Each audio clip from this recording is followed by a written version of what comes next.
Good morning to Galaxy family. Am I being received? Can someone give me a sound check? Good morning to Galaxy. Good morning to Galaxy family. Am I being received? Can someone give me a sound check? Okay, that's right on that side. I'm live on YouTube. Can Galaxy confirm I'm being received?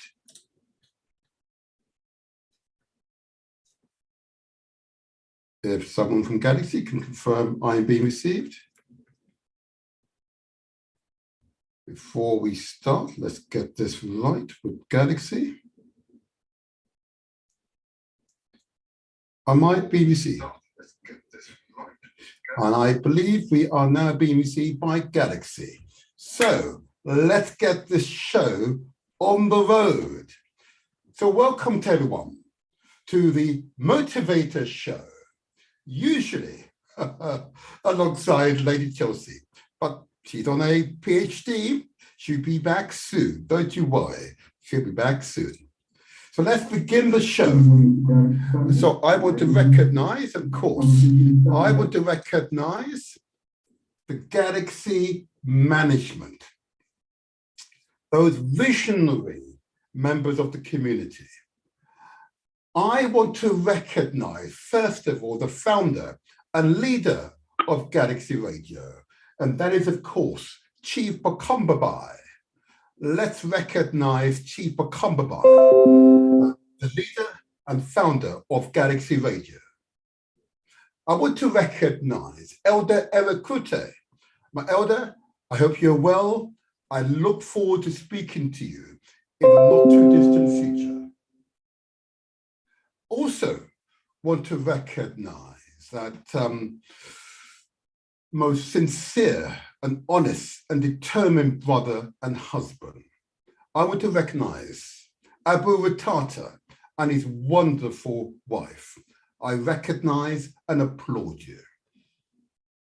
Of course, recognize Nickel, the most royal, that wonderful pilot who is the longest serving pilot here on Galaxy Radio. But last but not least, I want to recognize and applaud our Empress, Shanice, the solution finder, a wonderful Empress, a determined Empress. She's the type of person that you can come into a room, you're feeling down and downtrodden, but she would lift you up, find solutions, raise your energy level, raise your confidence. Oh yeah. And she's following this show today at 10 o'clock. Praise be, my Empress. Long may you and your family stay well and prosper. Thank you. Thank you.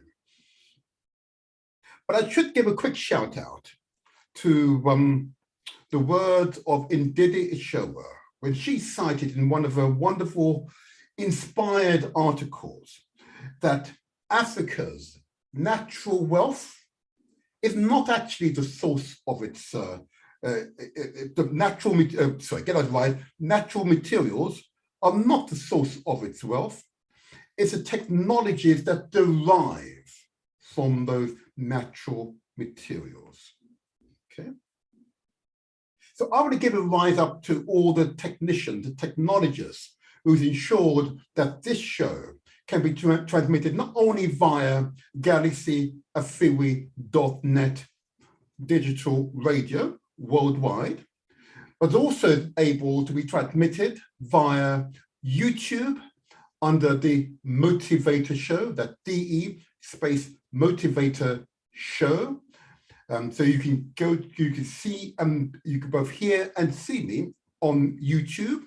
And if you're there, please don't forget to give us a like, those thumbs up, or better still, subscribe, become a follower of the show, and you'll receive prior notification of the forthcoming subject of each of my shows before anyone else.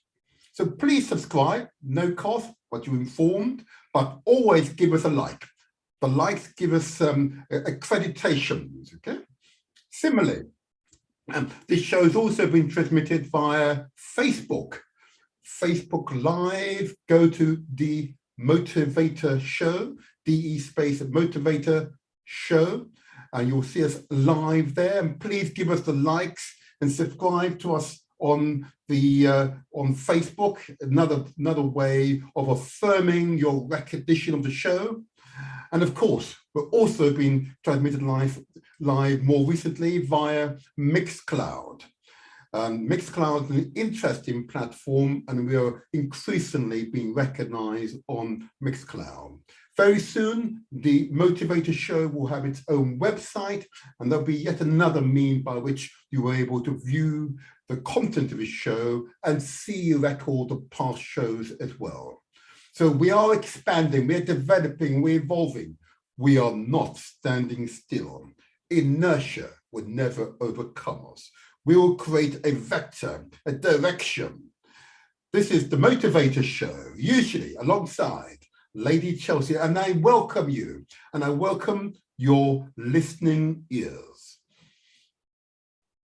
I also want to spend only a moment to recognize our show of last week.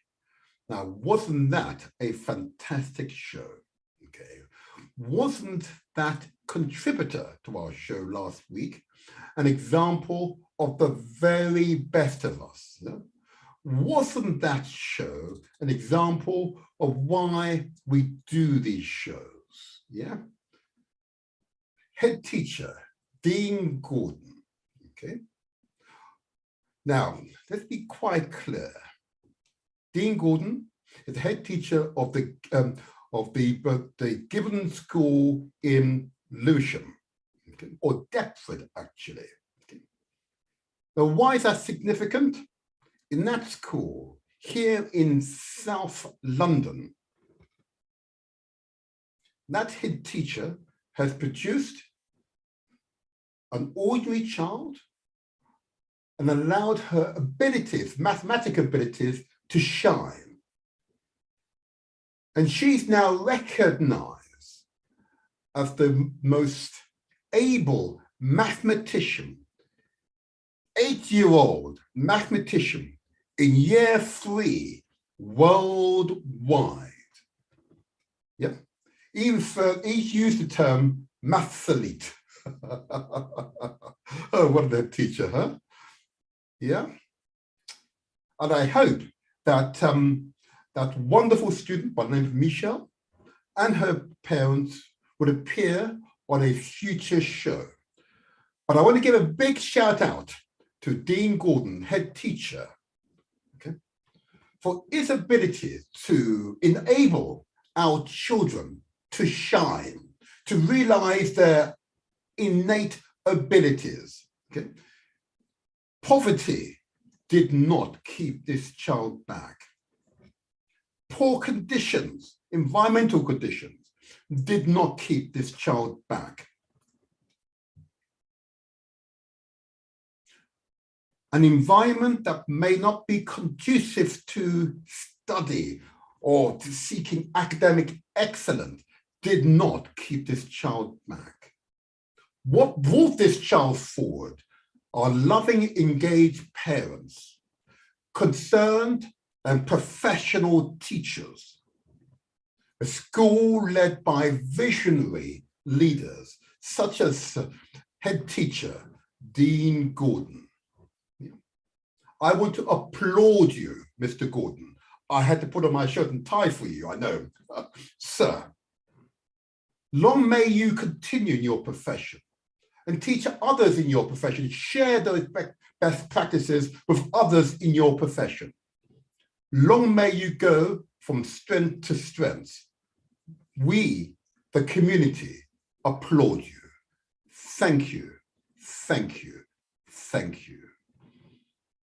And if there are other examples of this head teachers, similar head teachers, or students that the audience wish to bring to my attention, please, please, I'm easily contactable. You contact me here in the studio.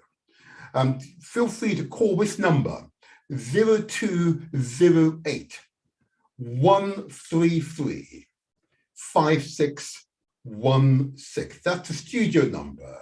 0208 133 5616, which is a Skype number. So if you're on Skype, it's a free phone number for you.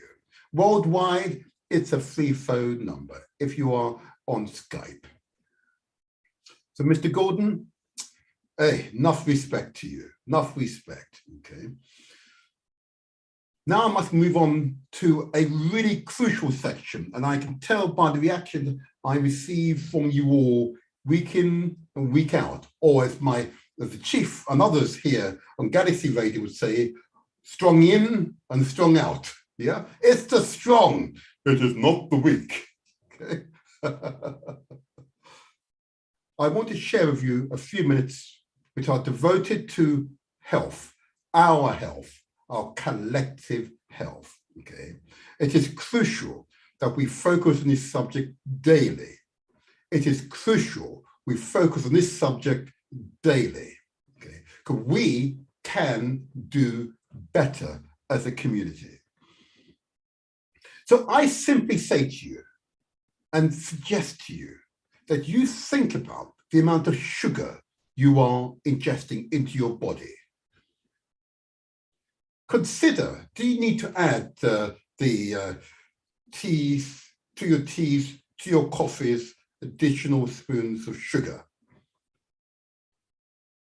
Do you really need to eat these large chunks of cakes which are just sugar? Yeah. Think about those sugar so-called food items and what it's doing to your body. I know I've said this every week, but I'll continue to say it. I want to quote a speech by the Vice Chancellor of the University of the West Indies, Professor Hilary Beckles, where he noted that in the Caribbean, there's an epidemic of diabetes in the Caribbean. Yeah. The overconsumption of sugar is creating what a previous guest on this show, Elijah Timop, noted, the nutritional pharmacist noted. Insulin resistance, yeah, diabetes, insulin resistance. Yeah. The effect is that once you have diabetes and you're not processing sugar, okay, it's going to have a damaging effect on your bodies, your physiology. So I ask you to consider the amount of sugar you're ingesting, and do you need to add sugar to your teas and coffees?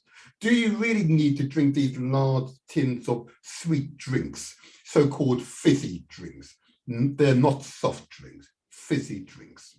Do you need to consume them? And consider the long-term impact it has on your body. Not today or tomorrow or next week or next month or next year, but over periods of time, decades, your body develops an insulin resistance. Yeah. I ask you to consider the amount of sugar you're ingesting. Honestly, if you can, I urge you to reduce the amount of sugar. I urge you to do so. Equally, I ask you to consider the amount of salt you're ingesting into your bodies. Do you really need to add salt to your ingredients? Why do you add salt to your ingredients? Surely it's not for flavoring, because you're tasting the salt, not the natural flavor of the food you're consuming. Yeah. We consume far too much salt here in the West.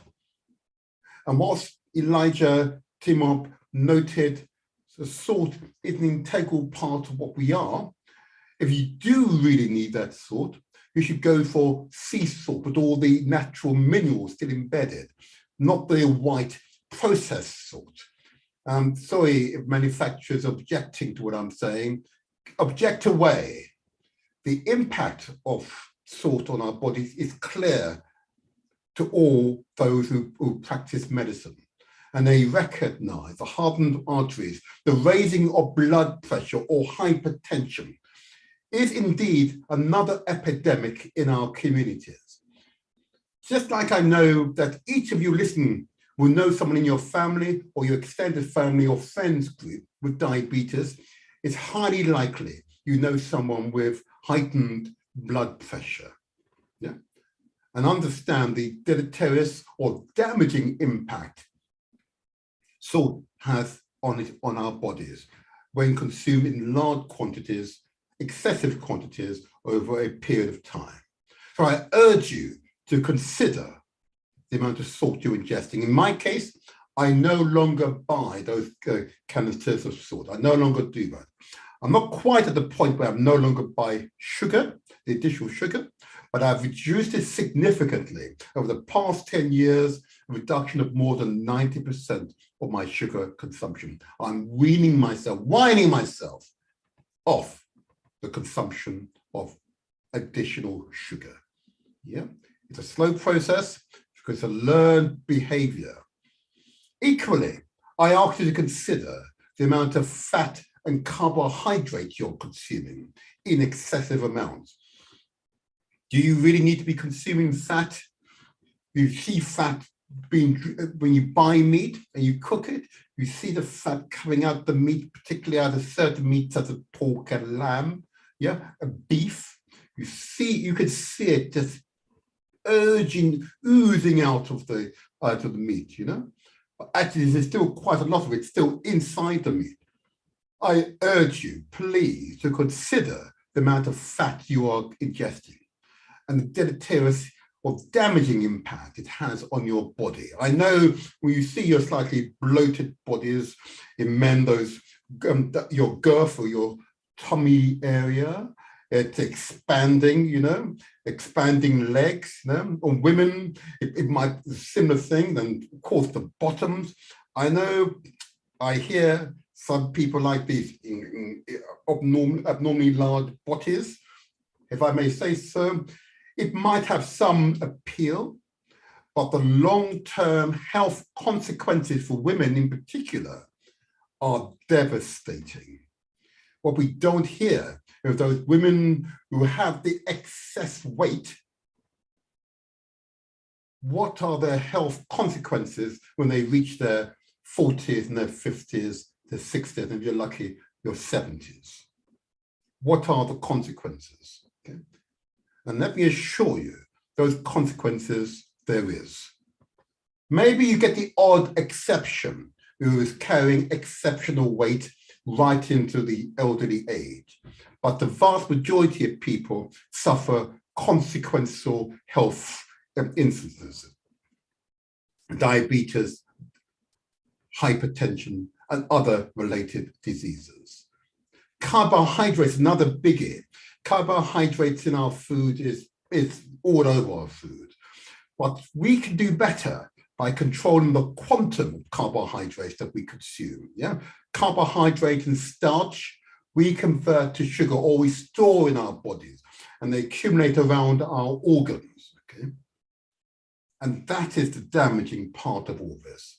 We can feel the weight gain, you can feel the consequences, but far too many of members of the community don't feel the will to change. I wish to urge you to change. We can and must do better.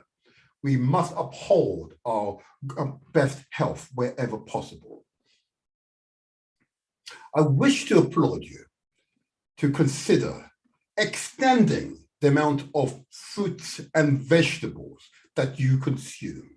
Yeah, that should be 90% of your diet, fruits and vegetables. Broad range of vegetables, a broad range of fruit. That is what genetically we are programmed to consume, yeah, and assimilate. It's the essential part of our diet, fruits and vegetables. Of course, drinking the appropriate amount of water. When Elijah was here, we talked about the amount of water. Again, depending upon your height and size, you know, ideally 2 to 3 liters of water is what's recommended. But unsure, please speak to your doctor, speak to your GP, speak to your nutritionist. He or she will provide the professional advice that is appropriate for you. But most certainly, we should be consuming at least 2 to 3 liters of water per day.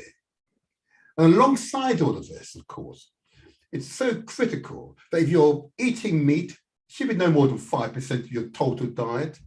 No more than 5% of your total diet. If it's on a plate, no more than 5% of the food on your plate, ideally. Ideally. But it is critical. It is mission critical to exercise. Eating well and not exercising makes no sense. Makes no sense. We've got to exercise. We've got to sweat. We've got to work up a sweat. Okay. But if you've not exercised for a long time, please seek professional advice before getting into that routine.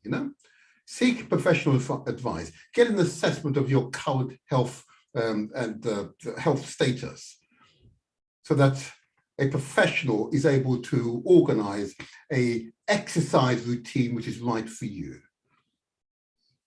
I've sought that professional advice, so I know I will exercise for at least 30 minutes a day. Vigorous exercise, okay, at least 30 minutes a day. Vigorous exercise, or longer in my case, really.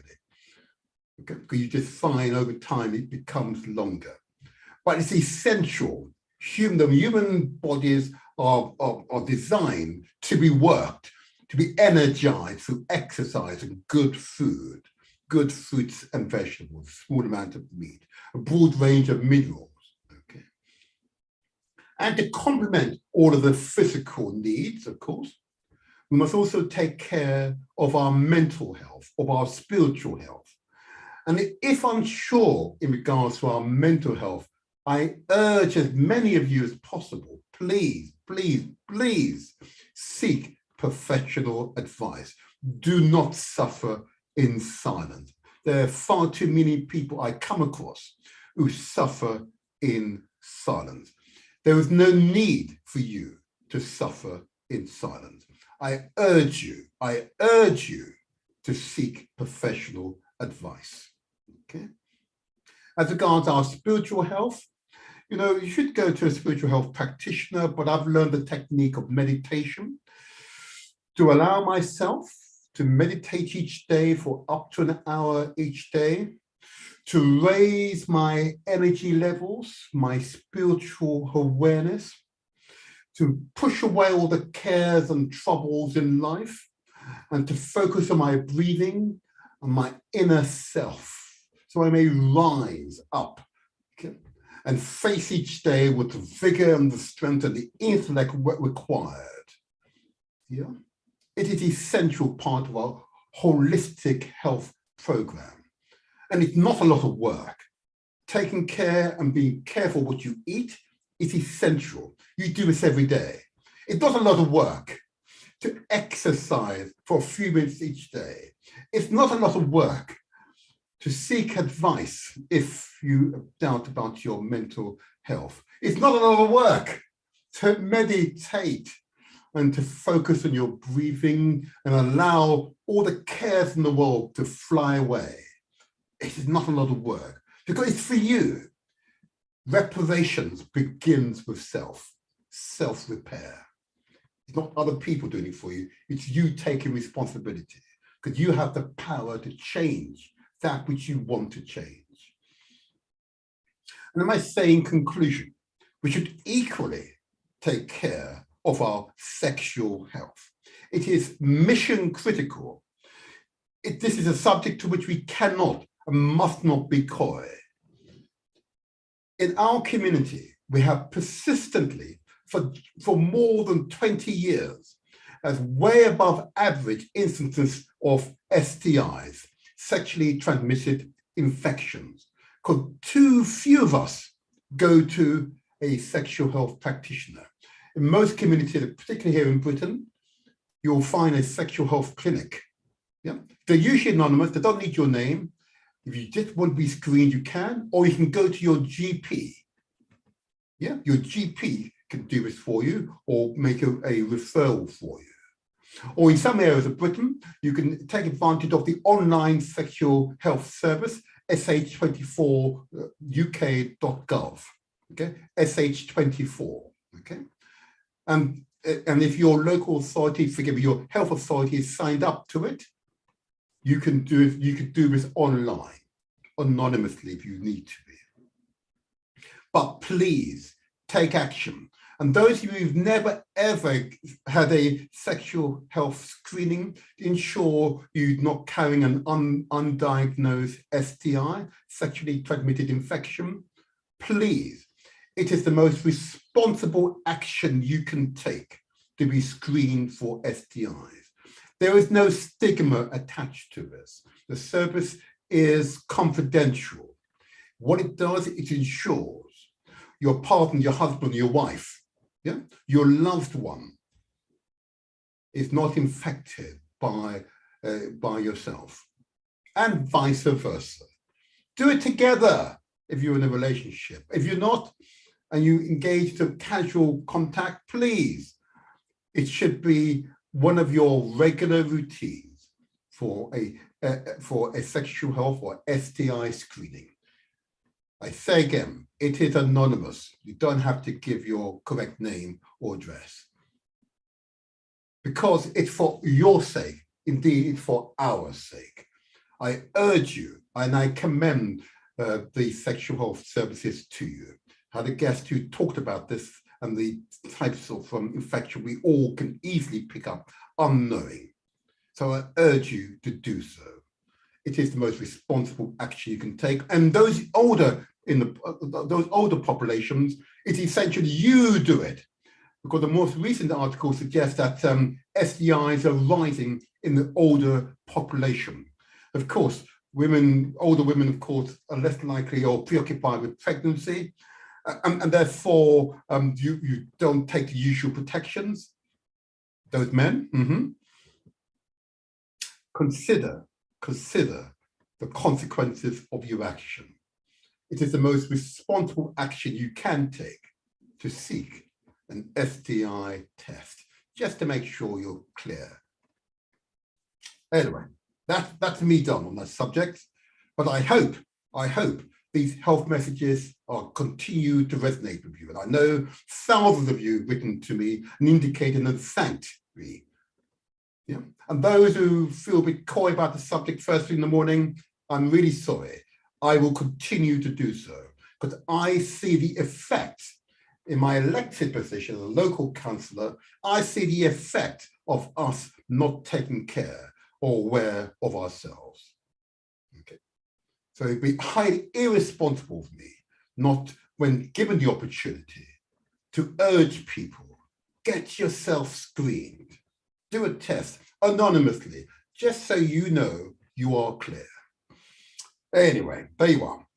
That's enough for me for the moment. And thank you for those of you who've written in and spoken to me on this subject and thanked me for the messages. Yeah, I know some of you are hard-headed and it's slow to get through, but over time you recognize this is for you.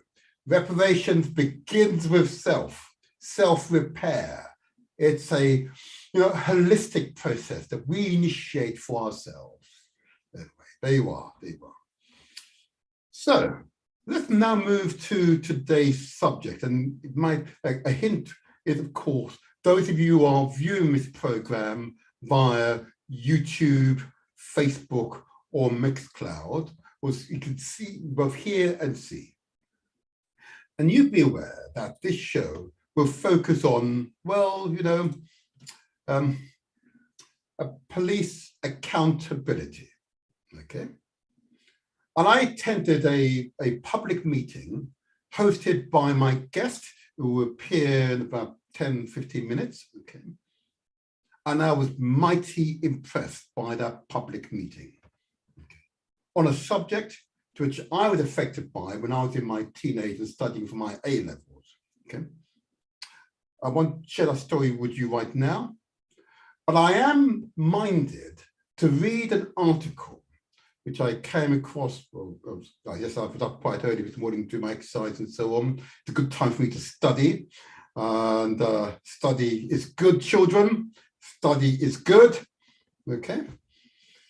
I found an article which I want to share with you. It wasn't my intention I'm just perusing in preparation for my guest with the most impressive personality. His name will be revealed soon. I'm going to read an article I found on the internet, and I'm going to read this article in full.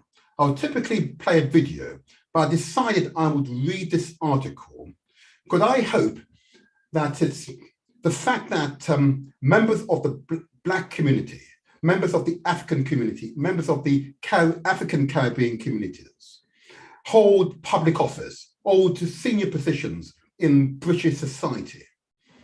Now, we're not going to destroy our high streets. We're not going to permit our children to destroy our high streets, burn it down, or engage in loudest behavior on the high street. We're not going to do that. We are getting smarter. We'll use other levers to achieve a more equitable and fair society. In the borough that I am a councillor, we've got a motto. We have a motto: a fairer future for all. A fairer future for all. And our outgoing chief executive, he's got a wonderful saying for all the staff who work, in this case, for Southwark Council. And her saying is, if anyone can, Southwark can. Trust me, our community, we can. So I'm going to read this article to you because it's really quite topical, but long overdue. But I do recall the Macpherson report all those years, forgive me, decades ago. Let me read this. Police chiefs will declare they are ashamed about racism remaining in law enforcement and apologize for the discrimination and bias still plaguing forces in a new plan launching next week. Now, if I may say so, that is a first. Police chiefs are finally ashamed about racism remaining in law enforcement in this country. Let me read on. The plan from the National Police Chiefs Council and College of Policing will avoid admitting institutional racism, which critics brand a failure, which could doom the promised reforms. Note, because the Macpherson report branded the London police force, I call it a force as opposed to a service, but London police force as institutionally racist. Anyway, let me read on. However, it would instead commit to being institutionally anti-racist.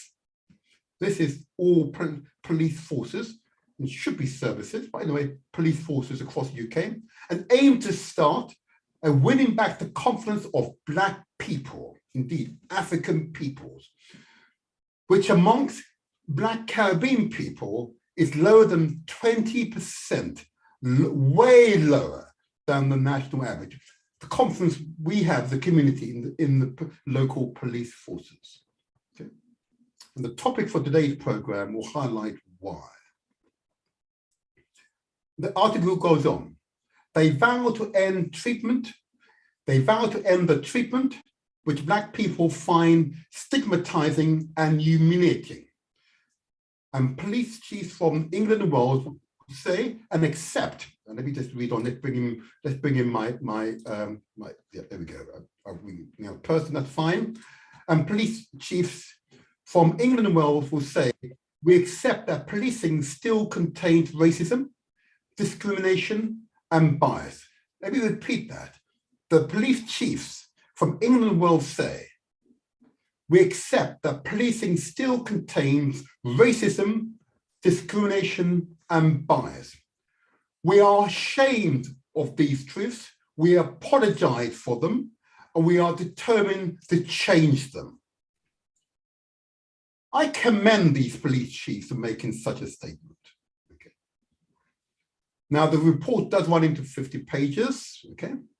But I won't go any further. But that is a statement that, you know, I've waited decades to hear, not from a single police force, but all police forces, in this case, from England and Wales. Let me repeat, I'm going to read that part of the article again, because I want it to resonate with you all. As I said before, we're not going to have our children destroy our high streets. We're not going to encourage them to throw rocks at the police. No, we're not going to encourage them. We're going to encourage them to get smart, yeah, to get involved, yeah. So let me read this part of the article again. The police chief vowed to end the treatment which Black people find stigmatizing and humiliating. And police chief from England and Wales will say, we accept that policing still contains racism, discrimination and bias. We are ashamed of these truths. We apologize for them and we are determined to change them. That's quite a statement. But this statement will be officially made sometime next week. Let's wait and see if they actually use those words, okay? But this is what is being reported. This is what's being reported. So I'm giving them right now the benefit of the doubt, okay? Let's see what happens. But I commend that part of the article to you, okay? Because in 1999, the policing was declared to be institutionally racist by the Macpherson inquiry into the blunders that allowed the racist murders of Stephen Lawrence to escape justice after he was stabbed to death at a London bus stop, okay? Because that murder, that killing by racists in 1999, the police allowed the perpetrators to get away and spent their time investigating the Lawrence family. How despicable is that? And there are other examples of what I would still continue to say is institutional racism within the police forces. And it must, forgive me, it will change. Okay? It will change. It will change. I say again, we're not going to encourage our children to destroy the high street. We're not going to encourage them to throw rocks at the police forces. Okay? We will just get smarter, more effective in influencing for what is our broad ambition, for the council's ambition, a fairer future for all. All righty, all righty. Now then, I'll encourage my guests to join the program now, but I think we're now ready. I think we are ready for you, okay? And if my guest hasn't got the links, I will send you the link again, just to make sure you have it, because we want to hear from you. Because the public hearing, or shall I say meeting, that I attended, I want to commend to my guests. It's been an example of how the community should behave, okay? Dignified, intelligent, honorable, direct but determined, compassionate, empathetic but determined, resolute in our resolve that the local police forces must do better. If schools and colleges and universities can respond to the realities of British society, our police forces equally can do better as well. The police forces can do better. So I welcome this report. I welcome the efforts, supposed effort by the police chiefs, and if they go ahead, if they proceed in making this declaration, that they will commit to being anti-racist and incorporate that in all of their practices. Who am I to decry their efforts. I wish to encourage them to proceed with those efforts. The failure by the police to perform at their professional best, I've got to tell you, is really not acceptable. Anyway, hopefully my guest is joining us now. What I'll tell you is, I believe we may well have my guest. Oh, you might need to turn off your background mic. Oh, are we here? Is my guest live and direct with us? Lee Jasper, can you hear us? You're on mute. You're on mute. There you go. Yep, you're on mute. Sorry, I'm just adjusting the sound. I can hear you. Aha, okay. Councillor Seaton, dear boy. How the devil are you? I am so well. Now, I'm just making sure. Adjusting the sound. I can hear you. 1 second. Let me just turn down my other device. Dear boy. How the devil are you? I am so well.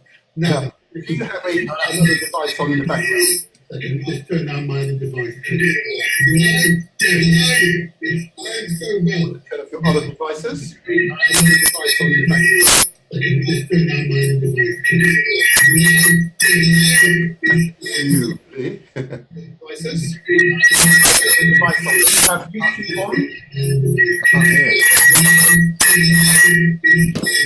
Yeah, 1 moment, let's see what's going on. It's not my end. Oh, there you are. That's better. Can you hear us now, Lee? Yes. Ah, better. Yeah, there you are. Oh, no, you can't. Right, Yes. You're with us now then. Yep, you can. I can hear you. Can you hear me? Excellent. I most certainly can. Lovely. Wonderful. Wonderful. Jasper. Okay. Now, I know I've got my other title. I'm going to change that in a moment. So here, whilst I'm a councillor, an elected councillor, here I go by the title as the motivator. So translate those words into action. How about I love it. I love it. Mr. Motivator. The motivator. There you are. As we said in the audience, we're not going to destroy our high streets. We're not going to allow our children to throw rocks at the police. We're just going to get smart. Yeah. We're going to become effective as a community. Yeah. Yeah. So I want to just say this. First of all, I've known you for a good few decades. Huh? Okay. Been a while. It's been a minute. Yeah. Neither one of us had the grey hair in those young Only because I shaved mine all off, I have to say. I have to do the same, huh? I have to do the same. I had my little afro when I first met you. Yeah, absolutely. I remember it. Very cute. Lee, thank you for joining us today. Thank you. No worries.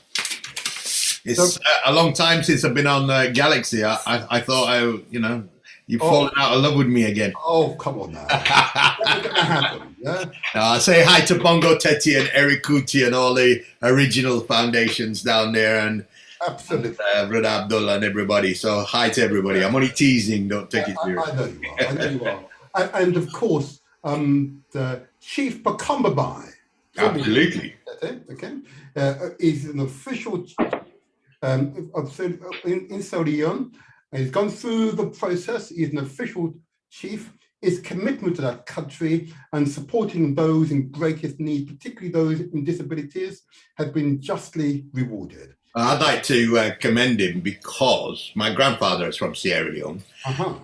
He came to England in 1910 and moved to Scotland, but had to move out because of the 1919 race riots that saw Africans, seamen being murdered in Scotland, and moved to Manchester. So great affection for Sierra Leone. He was part of the Crew Bantu people, KRU, and I've started a clothing design company called Crew Bantu.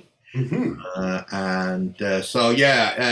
Leone and the chief, I get a big salute from me. Thank you very much, Lee. Thank you. So let's go right into this because time will fly by very, very quickly. And I want to go into an interview. We know each other very well. I know that we may receive a detractor or two. Be aware, Lee, that no detractor will detract us from this program and the focus of this program. Be aware, okay? And we're going to focus on the subject at hand. That is the British police forces. Mm. I'm not sure if you heard the article I read out earlier on, a few moments ago, that the statement to which the police chiefs are going to make later this week. Yeah, I'm aware. You're aware of it, huh? Yeah, where they are going to, first of all, admit that there is, well, I think the word they want to use is, I'm trying to get it right here. I want to be kind to them, of course. There is discrimination and bias. They acknowledge and are going to apologize for the discrimination and bias that still plagues the forces in a new race plan to be launched next week. Okay. Now, it's really interesting. I found out a really interesting strategy on their part. They're admitting this discrimination and bias, okay, which is, pretty, well, they couldn't do otherwise because the evidence is overwhelming. It is pretty overwhelming. But I don't want to focus on that article right now, but I just highlight it to you because it provides some context for this program. And how it is, I met you earlier this week at what I would consider to be an excellently hosted and managed community meeting. I want to compliment you on the manner in which you hosted that community meeting and manage the heightened feelings, emotions that the community clearly felt as a result of a very serious instance that occurred in Lambeth to a school child. Okay. And I want to commend you for that meeting, and I'm going to come back to that. But I want to just first of all ask you a few preliminary questions of you. And these questions really just allows me and the listeners really to appreciate some of your work. You chair the Alliance for Police Accountability, APA. Can you just tell us what is the Alliance for Police Accountability and why you chair it? Just help the listeners, please. Well, I'm a member of Black Sox, BLAKSOX, which is a social movement where Black people under the principle of Garvey come together and they're only interested in doing things and paying for it themselves. That's our guiding principle. We do things, we come together, we pay for it ourselves, and we don't let a lack of money become a blockage to moving forward. And so Black Sox has been training and bringing people together from organizations and individuals like Father to Father, or Courtney Brown over in Hackney, like the Account Stop and Search Youth Group, like Code 7, Asher Senator's organization in Peckham, young people, into a cohort where we say, look, you're all individual organizations, but you need to work together so that you can apply for contracts that are bigger than beyond your individual reach, but as a consortium, you're able to access those resources. So we've been busy for a couple of years, and it was launched in Lewisham after some tragic deaths in murders up there 4 years ago. And Black Sox is a ideas incubator, and out of that ideas incubator comes a whole host of ideas. I'll come back to that later. Black Sox is a member of Black Men for Change, which is 34 high-profile Black men from around the country who come together very much on that Blacksonian principle of what can we do together better. Mm-hmm. And Jake Ferguson was the chair, and now Jermaine Jackman, whom I'm sure many of you people will know, activist and an entertainer, an artist. He's 27 years old. He's now the chair of that group. I act as a strategic advisor of that group.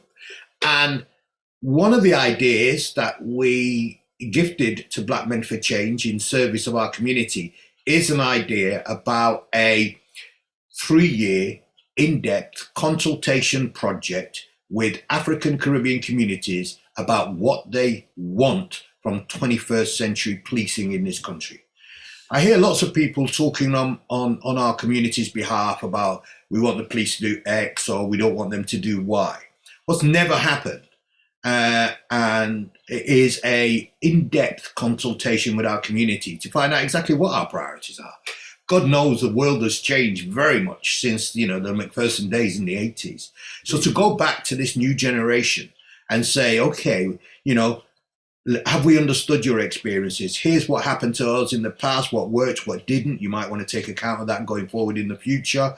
But to give this next generation of Black Lives Matter activists real profound, deeper insight and authority to be able to speak from a national basis about an agreed consensus around what policing reform or revolution should look like. Mm-hmm. And that project was agreed by Black Men for Change. We formed the APA steering group, which was made up of Black community organizations and Black police officer associations. And we brought the two together in a unique combination. And that formed a steering group. Then we're able to draft up an initial project proposal that got funded. We're now on to the second phase of that proposal, which is to put in the substantive application. The first phase was about raising the consultancy money to develop the research proposal and the consultancy proposal for funding. The second phase now is to actually submit this for funding. And what we're saying is, look, the police can't solve this problem. And before we start to go and talk to the police and engage with the police, maybe we should engage with each other and find out what the real priorities are, what the issues are. Because, we're being presented with a picture of crime in our community that if you were to believe the newspapers, you would think that young Black people are the most mortal threat to democracy, peace and justice in the United Kingdom. Teenage violence, gangs. In other words, our children, absolutely. But we know in some areas, Black women die of domestic violence murders in higher rate than teenage deaths. But we don't get that presented on the front page of the newspapers because the image of a young Black male is still the most potent threat in white psyche and imagination. And their focus is on that, even though there are greater losses of life in the domestic violence arena. There are 2 women a day that die. Imagine if 2 teenagers a day died, right? And they don't. Far too many do, but they don't die in that frequency. But if you were to, if you have 2 women a day dying from the hands of their ex-partner or a man, then you have to ask yourself, well, why are we focusing on the loss of life of teenagers, which is incredibly important, but we're somehow ignoring the greater loss of life that occurs when Black women are murdered by their ex-partner? And can I say that 32% of those who are murdered in front of their own children? Right. Yes, right? This report. It's important. And so what we've said is, look, if the violence question in our community has been addressed, you can't address violence in silos. You can't say I'm going to deal with youth violence and women and girls violence and that violence. And you have to deal with violence as a whole. And we have violence in our community as a whole. And so APA was tasked with saying, we're going to do 2 things in the Black community. We're going to ask them what they want from 21st century policing. And we're going to say to them, what is our principal responsibility for tackling violence in our own communities? Because invariably, when you begin to talk about lessening stop and search, you have to address the question that they raise, which is, there's violence in the community, so that's why we need these high rates of stop and search. Whereas if we have seriously addressed the violence issue, I'm not talking about youth violence, I'm talking about all violence in our community, because violence is a culture, yeah? How it gets expressed to you depends on who's doing the interpretation of the data. The press would have you believe it's young Black men are the most potent threat, as I explained. So I think that we say to ourselves, we have to take responsibility for the violence in our midst, and we have to, as a community, without aid or assistance from anybody else, focus in on that and decide what are our solutions. And on the other hand, we need to say to this next generation, look, here is our experience of policing over the last 40 years. something that I've struggled with, every decade, and many of us have. Here are the lessons we learned and what we thought worked and what we thought didn't work. Now over to you, really. How do you want to take that experience and knowledge forward? I'm very much about legacy in my grand old age, and I want to make sure that the decades at the mangrove, the decades on front line, the decades fighting for police reform, that all of that is not lost, and that it's encapsulated in a framework and a document that I can say, as I sit on the beach in Jamaica and write my memoir, I signed off in an ethical way. Absolutely. The knowledge didn't come to me. I didn't write a personal book to earn money for myself or nothing like that. Although I will write a book on my memoirs, of course. But I didn't seek to profit out my expertise. What I sought to do is, in the last act of public service, give back to the community and say, here's a template. Do with it what you will. If you need advice, call me. Not too often, but call me. I'm happy to provide advice at that strategic level. And so this 5 cities in the UK and Wales, Manchester, Birmingham, Liverpool, Cardiff, that will be part of this APA consultation. It'll take place over 2 years, so it's not a rush thing. I want to get it absolutely right.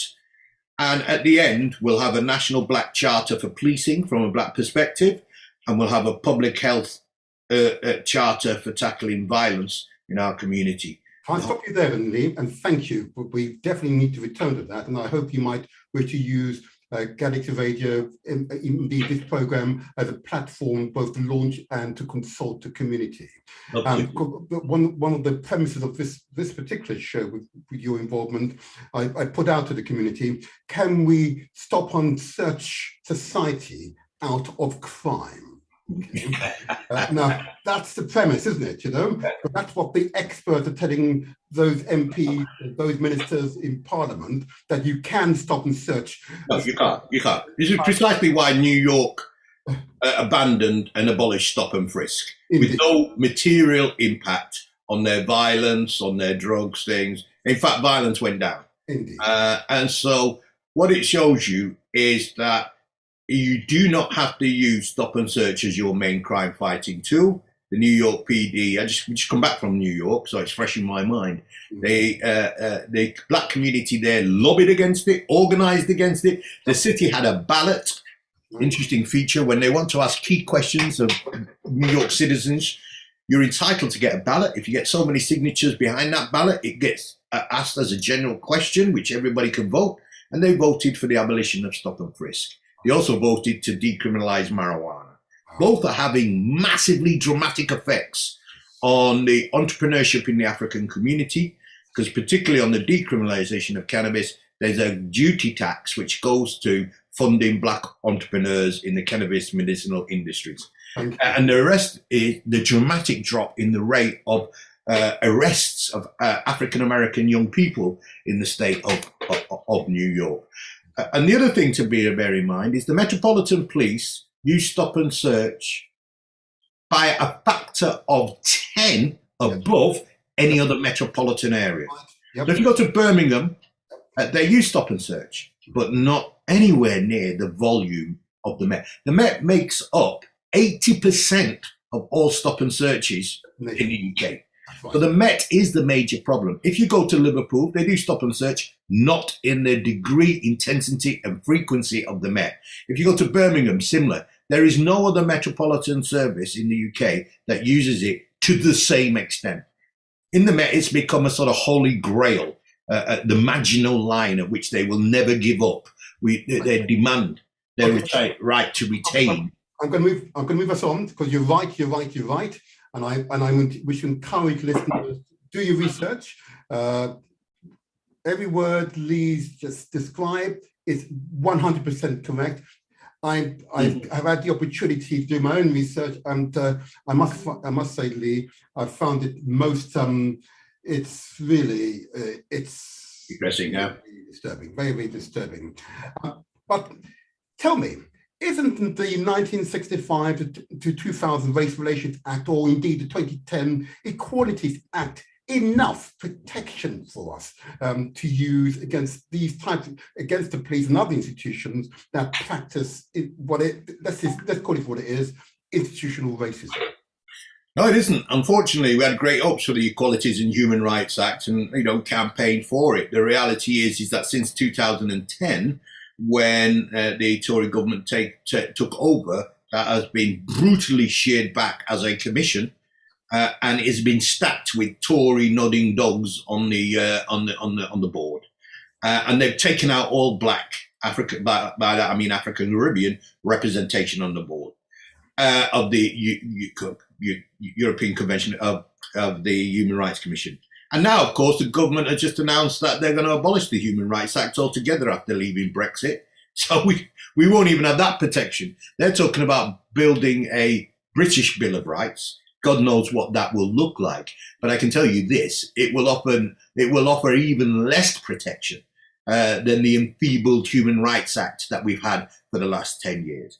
And it's really part of the government's culture wars in which they're seeking to dismantle rights and citizenship rights and so on and so forth. And so, whether you look at the police and crime bill or whether you look at the nationalities and borders bill, the ability to take your passport and citizenship off you at the mere diktat of a Home Secretary, or the Windrush, wherever you look, you see the evidence of a massive erosion of our rights. So we don't have a human rights. The Race Relations Act is dead in the water. Race equality and economic disparity between African and Caribbean people and whites has grown massively. There is less social mobility in the black community today than there was in 1966. That is a remarkable statistic. Black unemployment, youth unemployment today is higher in London than it was in 1981, prior to the disturbances and the New Cross tragedy, the massacre.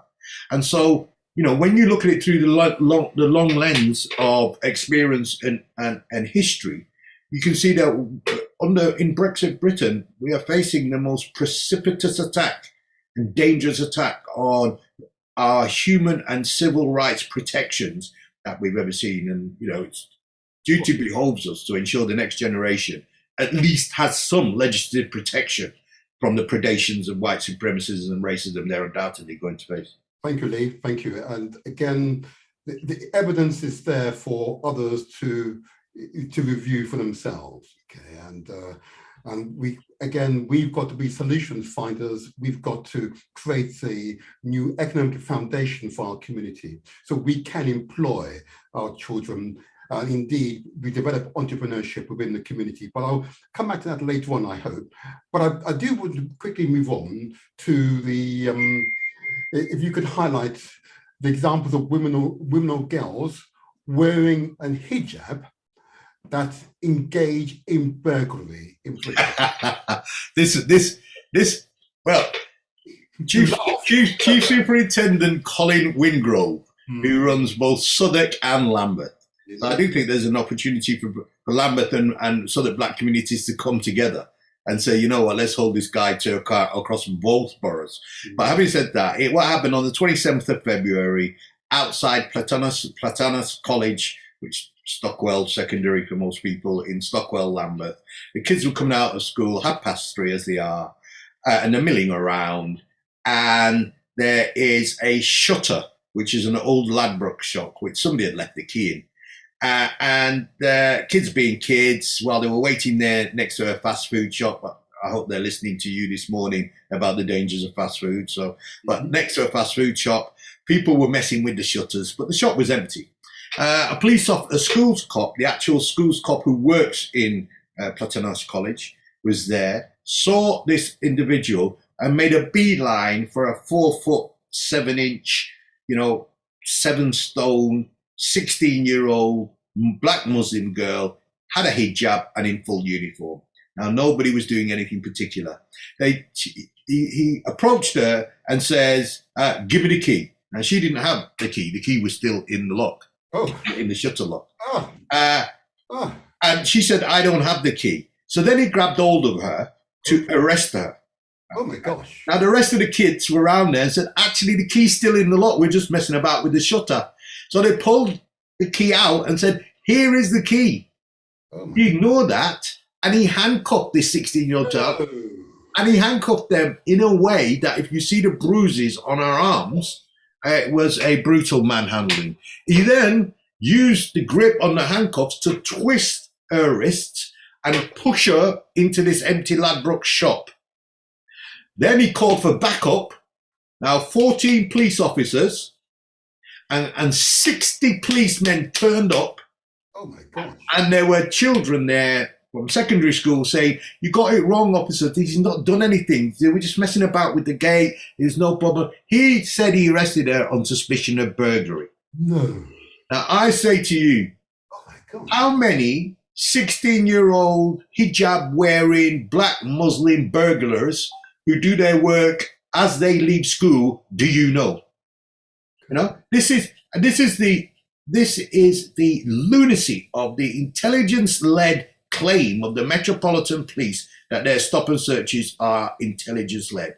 Well, it was the intelligence of a gnat, because there is no conceivable way that anybody, and I'm no trained detective, but there's no conceivable way it is credible to say, "I saw a 16-year-old hijab-wearing schoolgirl in a school uniform, and I thought she was about to commit a burglary as she came out the school gates." It's just ludicrous. And you were at the meeting where I put to the audience, "Do you believe this officer's explanation in relation to these matters?"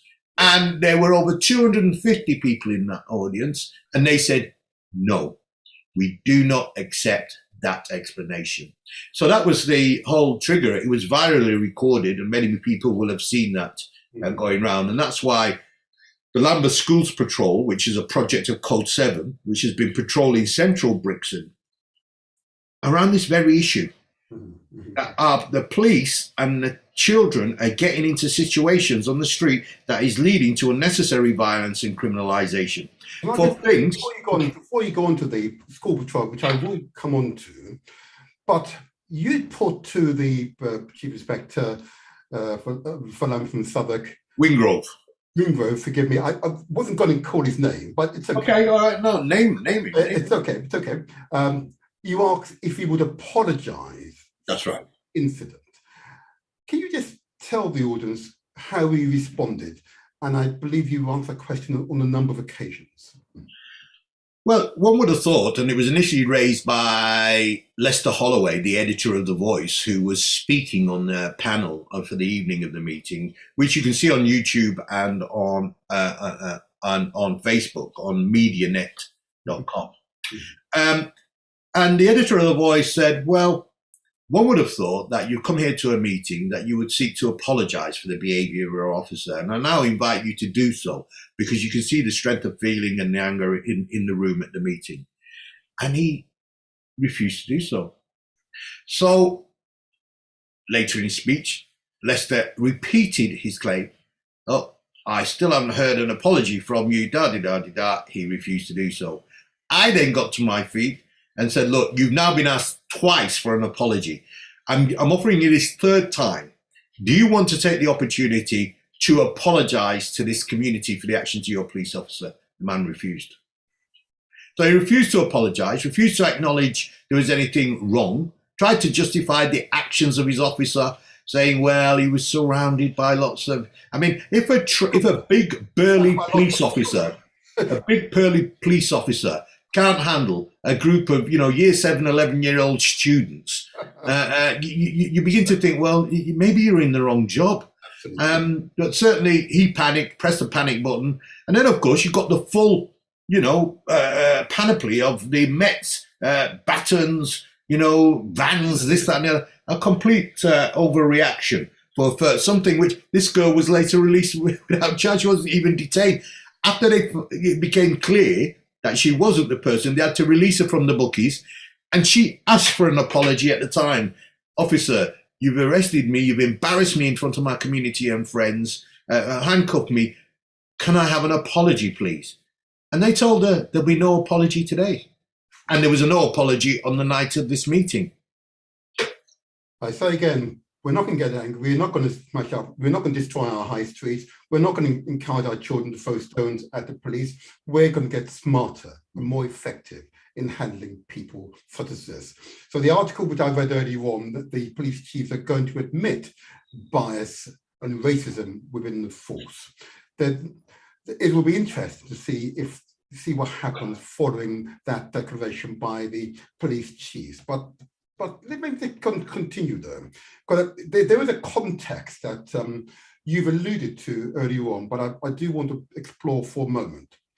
And should our community be concerned about youth violence in Lambeth? Now, when I say youth violence, I'm specifically referring to violence amongst our children. I don't say youth to detach myself from them. There are children collectively, okay?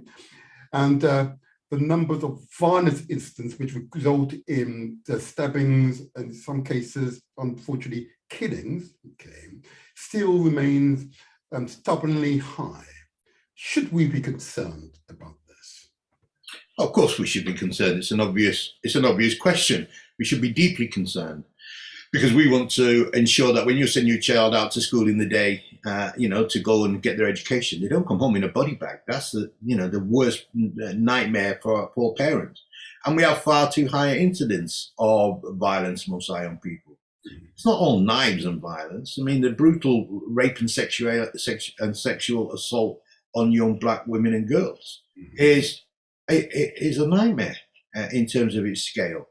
So there are lots of issues that we have to tackle internally. Now let's put this in proportion, because you wouldn't draw this assumption by reading the press, right? 98% of all black children do not come into contact with the criminal justice system. Say it again, Lee. 98% of our children do not come into contact with the police or the criminal justice system. The effect that we have is more or less, if you have a full can of peas and you shake it, it doesn't make a noise. Have 2 or 3 and shake it, it makes one hell of a racket. We've got a small number of dysfunctional young people who are causing disproportionate harm, fear, and tragedy in our community. But we shouldn't jump from that point, that fact, that objective fact, over to all black kids are X, Y, and Z, because that would be doing them a grave disservice. Absolutely. We have to say that it is our responsibility. No, one of the things I consult with young people, and one of those things they say to me is, uncle, unless we only see you guys when you're getting a check, a grant aid check, to come and do a project in our area. It's why we created Black Socks, for that challenge. If that grant ends, you're gone. Wherever the service that you provide is gone. We don't see you again. You come here claiming you love us, but as soon as you don't get paid, you're gone and your project's gone. And they're absolutely right. You cannot be grant aided to fight a culture of violence in our communities. That's our responsibility. Absolutely. It is parents' responsibility. And only united black communities can defeat the violence in our own midst. And I think that very much, and that's why we created Lambeth School Patrol in 2017. Yes. There was a huge there was a huge ruckus in central Brixton. And a couple of teenagers got arrested and they were detained without an appropriate adult for over 24 hours. And there was huge concern in the community. But the community's response through Code 7 and Asher Senator, through a community consultation, is, well, what do we do about it? And people said, well, let's patrol the high street to make sure that the kids keep in the behaviour. And if we see anything that we think the police are interacting in, we can say to them, oh, we can deal with it for you. Just leave it to us. And Lambeth School Patrol was born then. And that's who held the meeting in relation to this incident. And the principal message was, you can't rely on the police or your school to ensure that your children are safe. That's our responsibility. And we need to come together patrolling these major transport junctions like Stockwell when the kids come out at 3:30 to make sure that they're not overly criminalised by police service, such as in this example, and neither are they harming each other by way of getting into violent confrontations. Thank you. And that's very well said. Very well said. So in other words, we've found a solution. But how can listeners and viewers either offer financial support or join the Parents Patrol activities? How can they? You can visit the Code 7 website, Code 7, the number 7. And you'll see the Lambeth School Patrol page there, and there's a fundraising page there.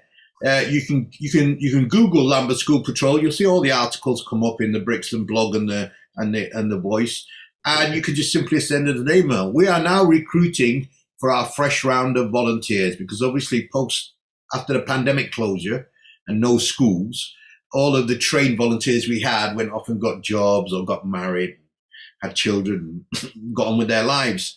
So given we've had lockdown for 2 years, we're now recruiting again and we're training. Now, when you come onto the Lambeth School Patrol, you have to be trained and you have to be DBS checked. Yes. So we do a deep dive because obviously we want to make sure people that we're putting in front of our children are safe and so on. So you have the training in advanced first aid, you have a training in de-escalation in terms of public confrontation. You have a training in safeguarding, what that looks like. You are given a utility belt of all of the available projects in Lambeth that you can refer people to, STEM science, girls football. So anything that child asks you in that street, you'll be able to give them an answer, or you'll be able to say, come back and see me tomorrow, and I'll find out that detail for you. And so what we are is a positive befriending service to our young people, peripatetic, on the streets. There are 22,000 kids who go through Brixton High Street every day at 3:30. And it seems to me that nobody's taking the opportunity to talk to them. But because we consulted with the community, we came up with the school patrol, we've now got trained people out there who are talking to these kids, advising them, supporting them, being a friend to them. Because these kids get told off all the way to school and all the way back. Don't do this, stop doing that, da-da-da-da-da. Nobody is just having a genuine conversation with them, not from trying to control them, but trying to say, listen, we're here. If you've got concerns, worries, something happening at home, you need some advice and help with, we can help you. Okay, I want to give out the website address for those who are listening. So the website for Code 7 is as follows. It is www. In other words, 3 W's, code, CODE, 7, that's the digit 7, .live. That's right. And that takes you to the landing page. And I would positively encourage you, those who are listening, please, if you've got time, if you care, please. Can I just check though, Lee, just to make sure of this. Those who are in patrols, you welcome members from all communities. Yeah, absolutely, absolutely. Black, white, Asian, doesn't matter if you're Jewish or you're Muslim, it doesn't matter. If you care and you go through the usual due diligence and you'll be trained, then it's the community working together. Yeah, it is. I'd caveat that because you do need experience of working with Black children. So you need to be culturally competent. If you're not, that's why you go through the training. Can I just say, not everybody gets through the training because it is designed to sift out. Okay. And some people are not suited to working with young people, but could make a great contribution in the backup admin team or support in another way, handing out leaflets and promoting them. So there's always a role for you, but the people that we put on the streets, we must be absolutely sure that they're culturally competent, expert, sensible, moderate, emotionally intelligent people capable of making a difference to young people's lives. So brilliant. Thank you for that caveat. It is the right caveat to apply. How do you see the trust between the police and the African or Black communities evolving over time? How do you see it evolving? Well, it's catastrophically low now across London. I don't know if you know, but Lambeth and Southwark are the top highest boroughs of lack of Black community confidence in the police. The figures have never been so low. Part of the reason that explains the dismissal of the Commissioner of the Met. And I want Black people to recognise their power. That's right. Mm-hmm. We have removed 5 commissioners of police, going all the way back from Sir Paul Imbert right up till today. When the black community turns its back on a police chief, that career is done. And it's only a matter of politics and time before the execution appears. So I want people to... Lee, say that again, because the people need to hear this. We've got the power to decide, right, who stays in that job and who goes. Yeah. And when we mobilize, and history has taught us through our history in London and throughout the country, that when a black community says, we have no longer trust and faith in you, and we express that clearly and politically, it's only a matter of time, politics, before that person is gone. And that's how Cressida Dick left. Yes, it was, of course, when Sarah Everard got murdered, that was, took it over the line. And it made that women and black people now. So now we have the majority of Londoners, actually, women and black people. And if you see how they failed to, catch that homophobic mass murderer, then you can say you got black people, women and gay people. The majority of people in London have got no confidence in this. So I want people to be inspired and understand that if you mobilize, we can shift the new commissioner. But the trust is at a catastrophically low level, lower than it was in 1981 and 1976. That's how low it is. How does it between there, Lee? Because of course, one of the banners on this side, so you see here, of course, Lambeth Police arrest more black school children, I repeat, school children, than any other London borough. Can you imagine? Can you imagine? My confidence is so low. Sorry, carry on, Lee. Southwark is not far behind, because this guy runs both boroughs. This guy runs both boroughs. So, but that's a figure that is absolutely appalling. And it's a figure we challenged him on the night. And I put it to him that it's a record of failure on his part, acute failure on his part.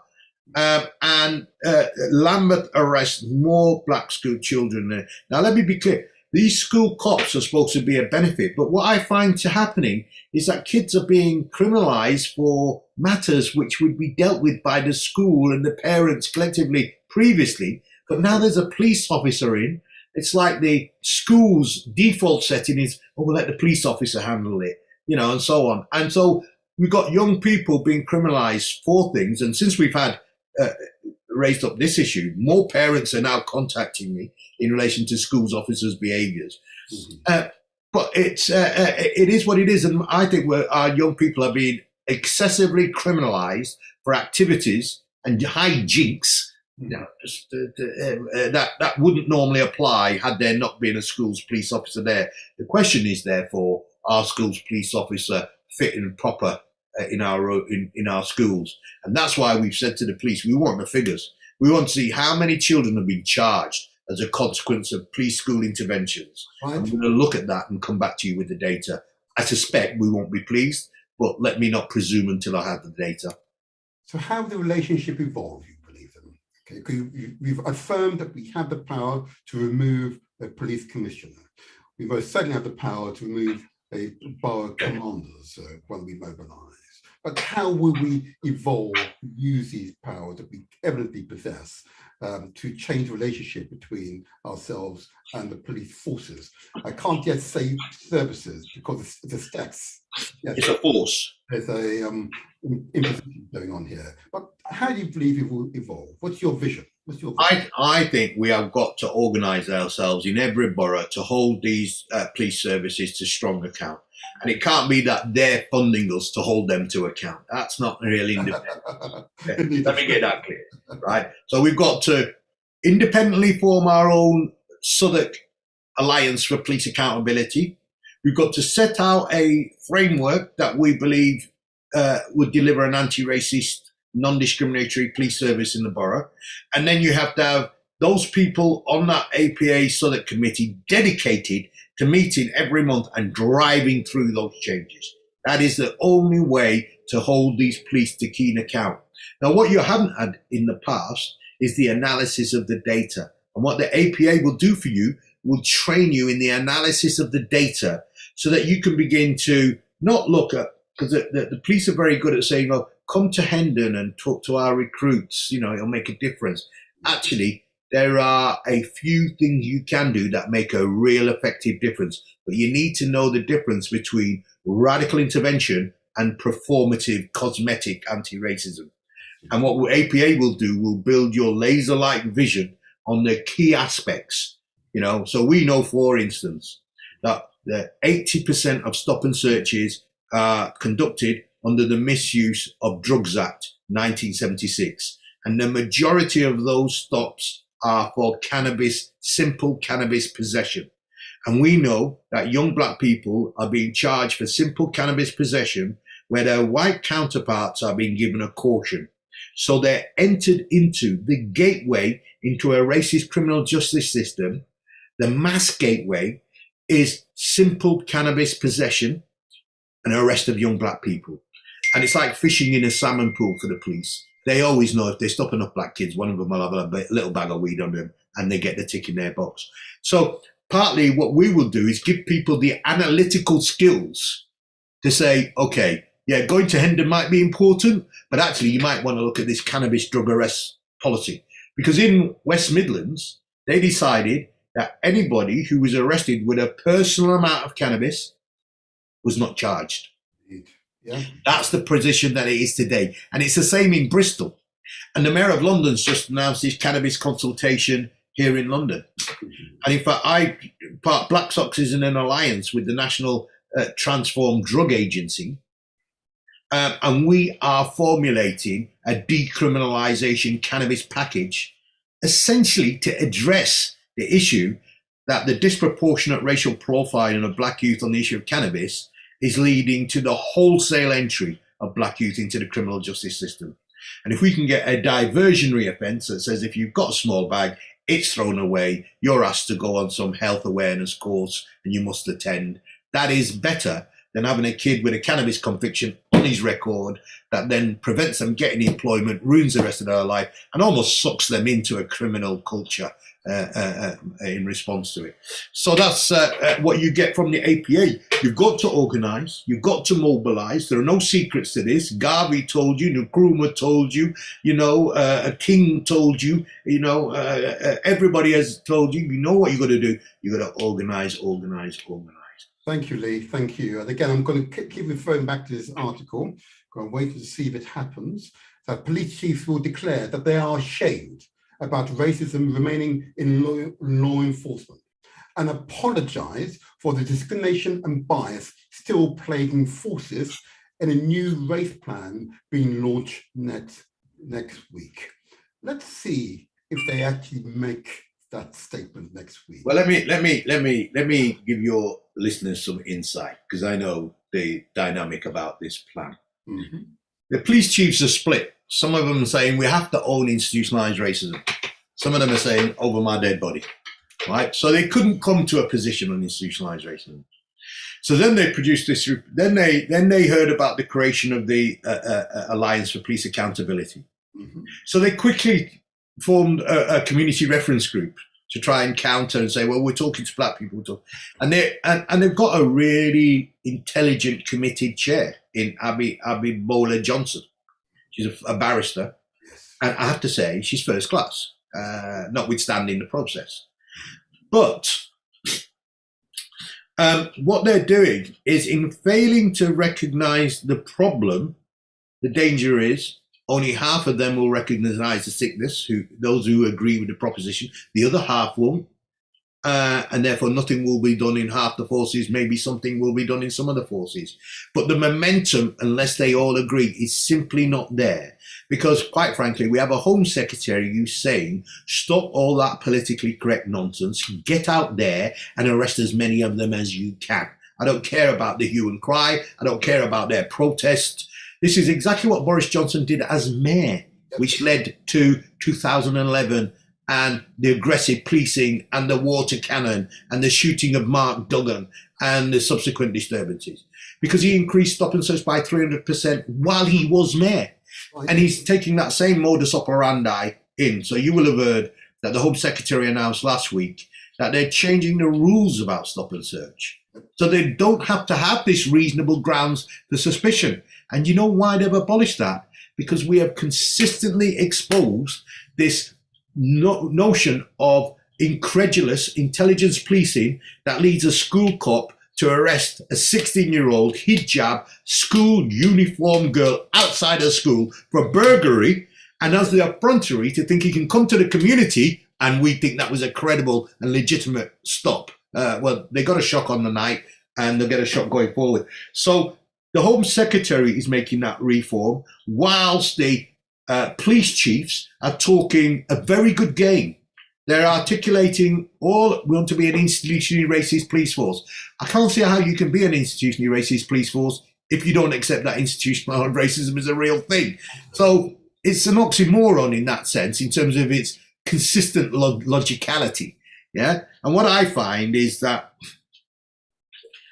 I think that the independent advisory group for this National Police Chief Council will hold them to strong account. I'm absolutely confident that Abi's not going to let them off the hook.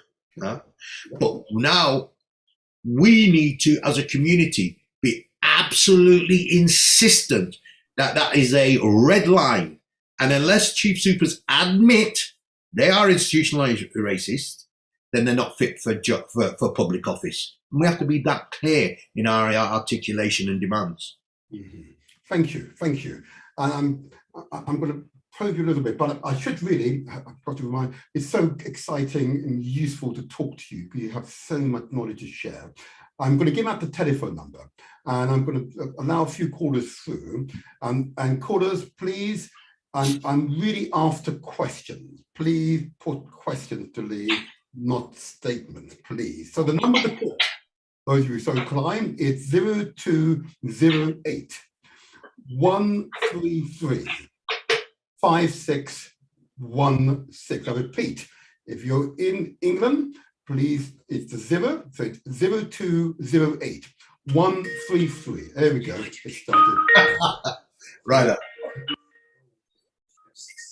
Let's see if we can get this. There you go. Am I in? Corda, can you hear us? Good morning, Corda.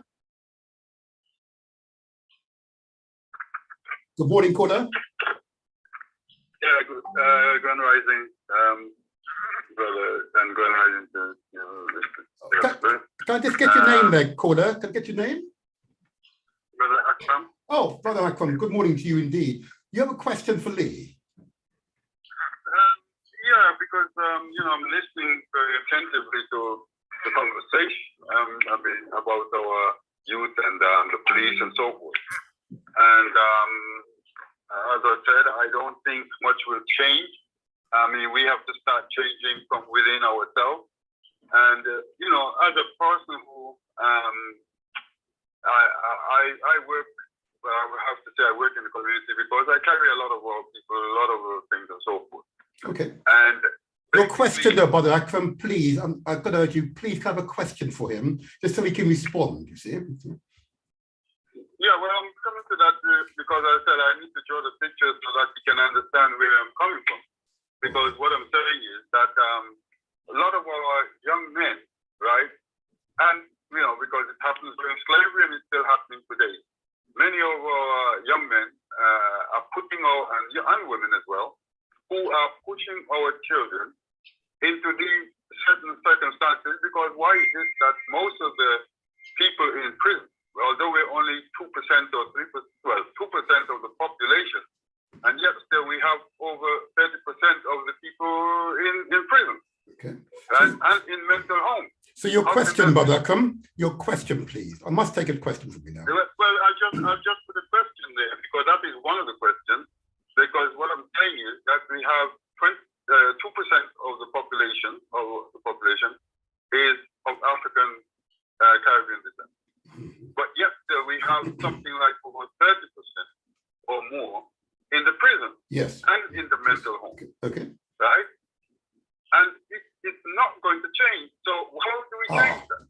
You're asking how to change it. Right. Okay. It is going to change. It is going to change. And I can tell you it's going to change because the situation today is much worse than it was in the past. So it is changing, and it's changing for the worst. back in 99, when the Macpherson report was published, the Metropolitan Police Service were stopping 100,000 people in London, of which 27% of that was from the black community, which was hugely disproportionate. Now, the Metropolitan Police don't stop 100,000 people in London, they stop 1 million, and we're still 27% of 1 million. So that means then there's over 200,000 black people who've been routinely and repeatedly stopped and searched who are not being charged with any offence in relation to this. So I agree with that, but I think it is changing. And I think if it got better, if it got worse, then it can get better. And the way that we know it got better back then is the black community organised to put its foot on the throat of police and statutory and local authorities. I don't mean that figuratively, I mean that metaphorically, on the throat of the statutory authorities and refused to let them move until they conceded what we wanted. That's the way that we have to move. And in fact, that is the way young people are moving. You know, it's people of my age group who've given up the fight. Black Lives Matter activists just conquered the world. Climate change activists are conquering the world. I'm linked with that generation. You know, I'm a man out of his time in relation to that. But let me say about the internal change. You're right. The responsibility for changing our prospects is with us internally, because the best protection against racism and discrimination is a strong economic base. Yeah, it's absolutely simple. In relation to prison overrepresentation, you're right. But do you know that the research shows you that if you get caught with a 20 pounds worth in monetary value of cannabis, and you're a first-time black offender and you're a first-time white offender, the black offender is 50% more likely to be sent to court than the white one. Now, if you go to cocaine, the figures are even starker. If you get a 20 pound of cocaine and you're a first-time offender, never been in trouble before, and there's a white guy, first-time offender, never been in trouble before, you are 70% more likely to be referred to a criminal court case. And they are 70% less likely and more likely to get a caution for the same amount of cannabis. Now, when you begin to see this cannabis, cocaine disproportionality, you understand that what we're doing is, by their focus on racial profile in our community, they're force feeding us into the criminal, the privatized industrial prison complex, which gets paid every time one of our kids go to jail. It costs $55,000 to keep a kid in youth offender institutions. It costs $35,000 to send them to Eton for a year. This indicates the priorities that we've got, out there. And there is a school to prison pipeline. You know, our kids are still being massively excluded. Then they're on the streets. Then they constitute a vulnerable population for the police to have. If they've got a little bit of cannabis on them, they're on the escalator into the criminal justice system, which escalates disproportionality at every single stage of the criminal justice process. So if you read the David Lammy's report, it shows you black women get the most disproportionate sentencing over drugs. Black men are disproportionately sentenced over drugs. Thank you for that. Of course, they're coming in at a rate of knots now, of course. But Akram, I'm going to move on now. Can I take... Can I just run one more thing by the... No, you can't. I'm really sorry, but I'm near the end of my show. But I will have him back again. Don't you worry. This is unfinished business here. There are other issues I'm on the way. But I'm going to thank you, Brother Akram, for the call. Can I move to caller with number ending 68? Can you hear us? Good morning. Oh, okay. With 034, is that right? Or is that still Brother Akram? Oh, I think MI5 is running interference on Galaxy this morning. Don't you worry. Good morning, caller with number ending 6446. Good morning. Good morning, Brother Martin. Good morning. Aye. Good morning. Okay, goodbye. Jamaicanism now. Greetings to you, sir. Greetings. You have a question for Lee, yeah? Well, it's not your question, you know. It's to just see how it is, you know. Mm-hmm. You know, we can't just we need a stronger volunteer body. The volunteer sector amongst us has to be strong in that way. We can't wait for funding to defend ourselves. You know? Yep, we're with you. We're with you. Yes. You know, I've seen where the experience of our community have been put aside for certification. And I see that a lot of the problem that we have in the community is people that think that they certify and them right. You know, when we should bring in the two together, you know, because there's a lot of people out there with a lot of experience, but not certified. Absolutely. And we are here talking about the police, but the biggest obstacle that we have in this country is the local authority. You understand? Most of it encounter that we have with the police is through the local authority. You understand? And until we come together with a strong voluntary sector, we will always sell out one another. Okay. If we ever wait for the funding and all of these things. I sit on the youth referral panel for over 20 odd years now. You understand? You know, because we have to be there. We can't just go visit our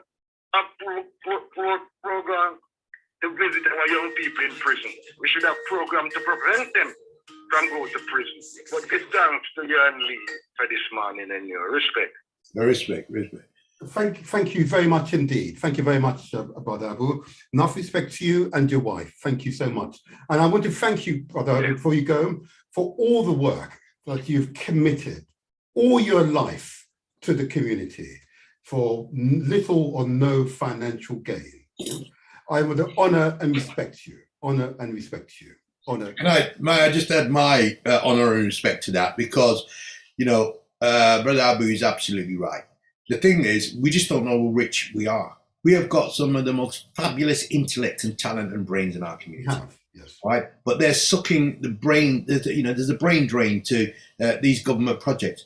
If no community anywhere on the earth has been saved by the oppressor funding their equality. Indeed. It doesn't happen.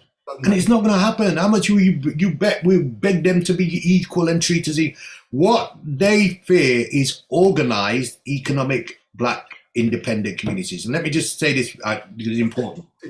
When I have never seen, in all my days in politics of 40 years, I have never seen the blood drain out of white people's faces and a lick of sheer horror come over their countenance when I tell them, I don't need you. I ain't coming here for your money. I've already got the money. Pause there, Lee. Pause there. I hear you. I want to get maybe 2 more calls in, and I've only got maybe 5 or so minutes. Must forgive me. So I want to take caller with number ending 58. Sorry, get it right. 7968. 7968. Grand Rising. Greetings, another one going to be going in. Greetings. You have a question, please. Yes, and well, first of all, just to give thanks to Brother Lee Jasper for work to continue. Yes. It's just so good to see that we're, the optimism doesn't stop and the progression of our work, continues. So, give thanks and respect to you, Brother Lee Jasper.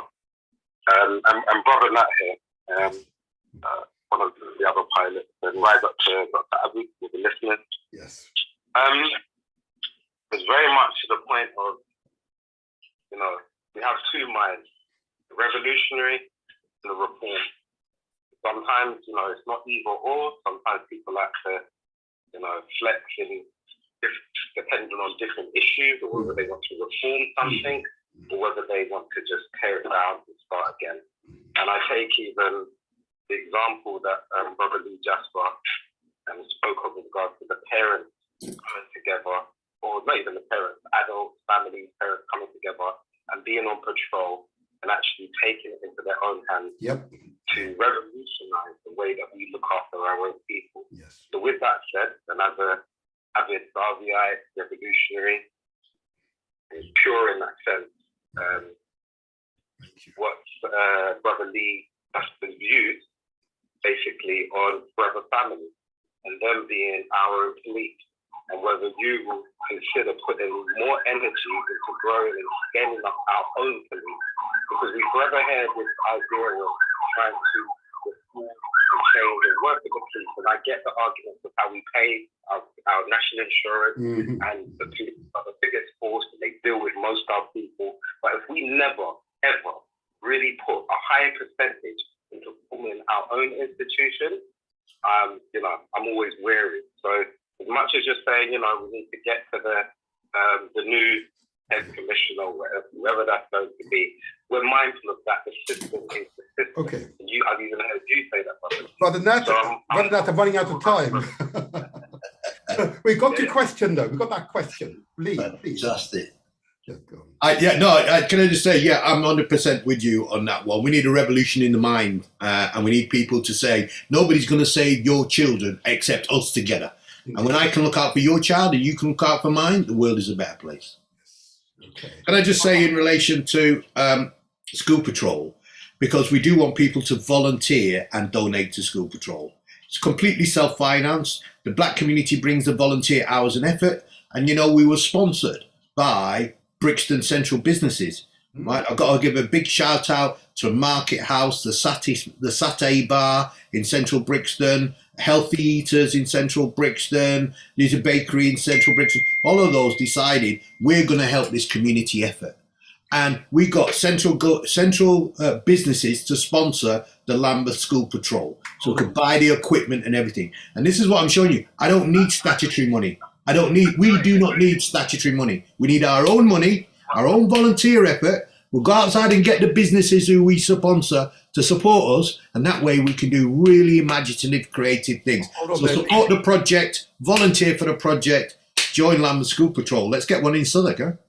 And most certainly, I hear you. Brother Nat, I can only give you 30 seconds now. Yeah. Applies to Forever Family because they are trying to be our police. I know you have those communications with Brother Dean Akai, so can we not advocate for that same replication, which you said on Parent Patrol? Amazing, great, well done. But Forever Family are trying to be our own police.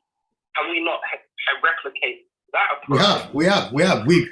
We've worked with we've worked with Forever Family, and we've offered to do joint training between former Forever Family and ourselves. So our doors are completely open to Forever Family. Yeah, that's exactly the kind of thing we're looking at. We don't do the sort of paramilitary heavy thing. Yeah, so our people are in yellow tabards, and because I think that can be a little bit intimidating. But other than that, we're more than happy to work with everybody and anybody, even the street pastors, Forever Family, and lots of other people who do great work. Thank you, Lee, and thank you, Brother Nat. Thank you. I've got to go to the next caller now. I've got only a few minutes for my show. Thank you for those useful questions.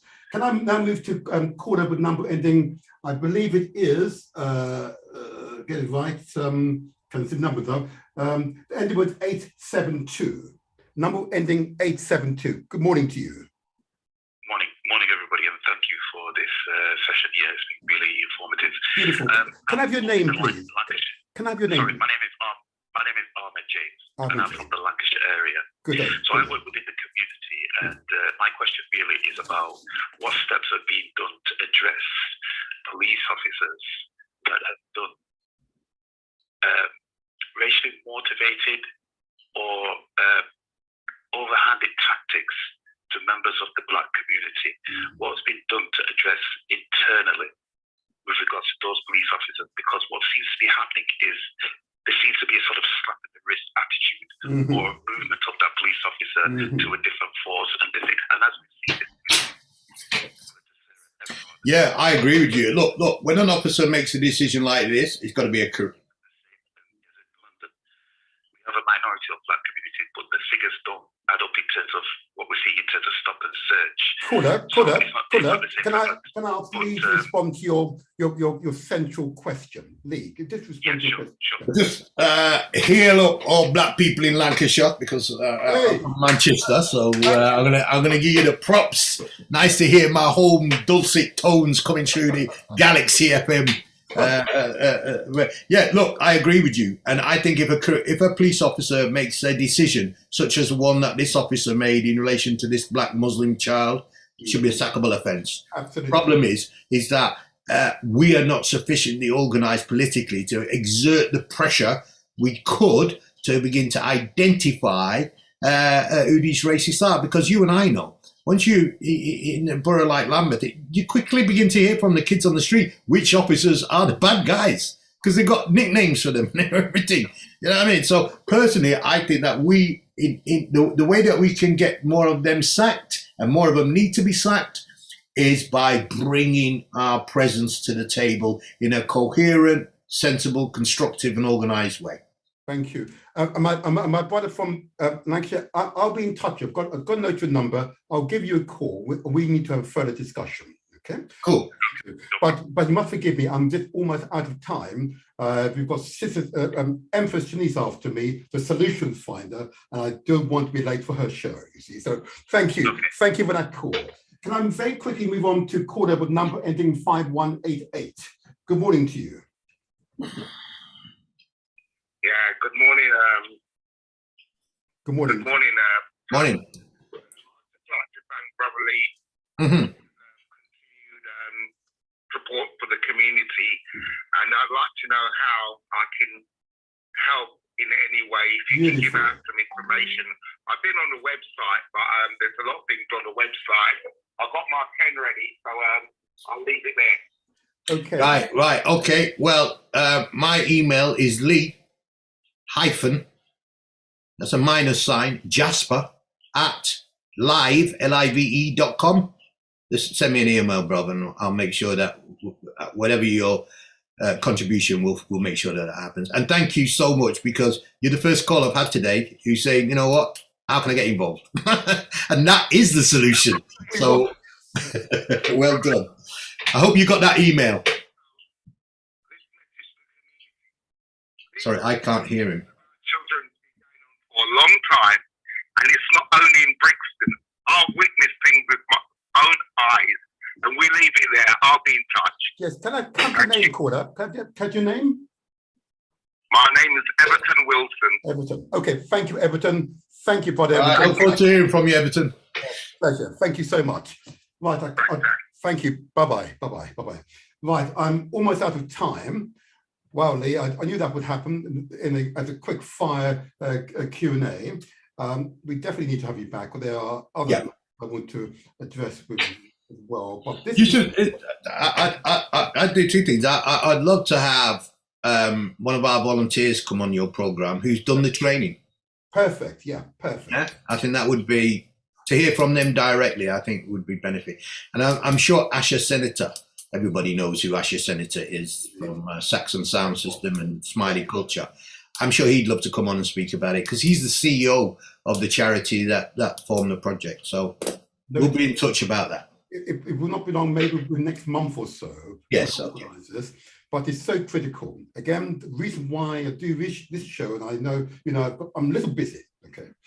But it was so critical to do this show, as an elected official as I am, that we are fully exposed to all the issues that impact upon the community. And we're discussing it in public. Often, and I'll be going to a meeting very soon, our meetings, well, technically are public meetings, too few members of my community, our community, attend those meetings. Therefore, that's got to change. So here I am the motivator, where we translate the words into action. And I remind our listeners that success is ours for the taking. And therefore, it is a mindset with people like yourself, Lee, and others I've had here. This has most certainly created a momentum for change, okay? So I'm really pleased you're here today. I'm pleased that we will do further shows in the future. There's no issues with you and Galaxy. I did make sure that's clear. I love Galaxy. Galaxy loves me. I'm their errant child, the prodigal son. I always come home in the end. But I will say though, that there are a series of interesting and controversial issues we need to discuss. And I think that's the only way to do this. I believe we should look windward and we should tackle those issues head on. Yeah. in order for our community to go forward, we must not be we must not be shy to go forward. No, absolutely, absolutely. And I'd like to thank you for the opportunity today. I really need volunteers for Lambeth School Patrol, Southwark School Patrol. If you want Southwark to do this, let's do this. And let's remember that this Chief Superintendent Wingrove polices both Southwark and Lambeth.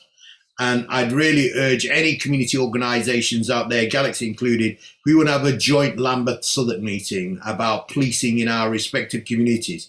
Let's bring that heat to this officer and make sure that he knows that we are unified, even though we're in different postcodes in terms of our demands in relation to him.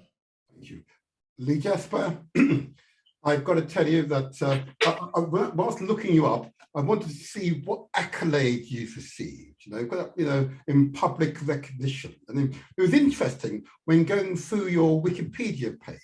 Which I don't write. I don't write that. Somebody just... You don't write it. Okay. No, it's not mine. In fact, in that case, I'm not going to quote them in that case. But I will say that we, the community, need to recognise the brilliance of brothers such as, indeed, elder brothers, such as Lee Jasper and others. Okay? It's not a question of politics here. It's really a question of social and community consciousness. We must not allow the situation as you and I experienced back in the 80s to continue here in the 2020s, okay, or indeed in 2030s. Change must happen. Okay, we must expect maximum resistance, but change must happen, no matter what it takes. Absolutely, absolutely. I think I'd say to your listeners, look, in relation to policing, there's the world before George Floyd and there's the world after George Floyd. And the world after George Floyd is full of Black Lives Matter kids who want policing budgets reduced and that money put into early interventions and preventions in our community. I'm all for getting our tax dollar represented dollars back, but not as a substitute for financial self-serving of our own projects, because when their money goes, our projects can continue and are sustainable if we bring the core funding, and all we ask for them is the additions that we need, but the service could survive without their funding. So this is a strategy I say going forward. I hope people will join in Lambeth School Patrol. I will continue to give out the details of the Lambeth School Thank you. Patrol as much as I can. Excellent. You, Jasper. Well done. Have a great weekend.